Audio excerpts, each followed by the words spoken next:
2025 কুম্ভ রাশি জাতক জাতিকাদের কেমন যাবে? তাহলে যাদের কুম্ভ রাশি তাদের ঘরটা হচ্ছে এই ঘরটা। বর্তমানে রাহু এইখানে অবস্থান করছে, 1.5 বছর থাকবে। শনি এখানে 2.5 বছর থাকবে। বৃহস্পতি এখানে 1 বছর থাকবে। কেতু এখানে 1.5 বছর থাকবে। তাহলে সবচেয়ে বৃহত্তম গ্রহ, যেই গ্রহ মানুষের জীবনে পরিবর্তন আনে, খারাপ ভালো মন্দ, বৃহস্পতি, রাহু, শনি, কেতু, এই 4টি গ্রহ হচ্ছে ভীষণ ইম্পর্টেন্ট। তাহলে চন্দ্র, কুম্ভ রাশি জাতক জাতিকাদের চন্দ্রের এখানে রাহু অবস্থান করাতে এই রাহু জ্বর, অযথা ভ্রমণ, শত্রুর ভয় এবং দুশ্চিন্তাগ্রস্ত করে থাকে। তাই রাহু এখানে খারাপ ফল দিচ্ছে। দ্বিতীয়ত, শনি এখানে 2.5 বছর আপনাদের দ্বিতীয় হাউসে শনি দ্বিতীয় অবস্থান করাতে স্বাস্থ্যহানি, শরীরের দিক দিয়ে বিভিন্ন রকমের ক্ষতি হতে পারে। অযথা ভ্রমণ, ঝগড়া, বিবাদ এবং অশান্তি সূচিত হবে। তা শনি এখানে অশান্তি সূচিত করবে।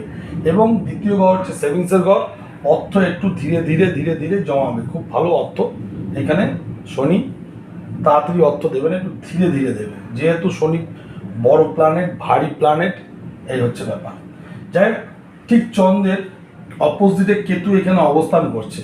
তা কেতু এখানে 1.5 বছর অবস্থান করাতে, চন্দ্রের সপ্তমে অবস্থান করাতে স্বামী এবং স্ত্রীর সঙ্গে বিচ্ছেদ হওয়ার একটা যোগ চলছে 2025।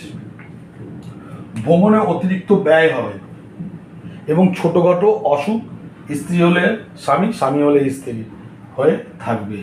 এছাড়া চন্দ্রের 1, 2, 3, 4, 5 পঞ্চম হাউসে বৃহস্পতি অবস্থান করাতে বুদ্ধিবৃত্তি হবে, সম্পর্ক ভালো হবে, সম্পত্তি বা কর্মে বিশেষ সাফল্য অর্জন করতে পারবেন, কর্মে উন্নতি, বস্ত্র, রত্ন সম্পদ লাভ এবং সমৃদ্ধি বৃদ্ধি সব কিছু আপনাদের বৃহস্পতি 2025-এ ফল ভালো দেবে।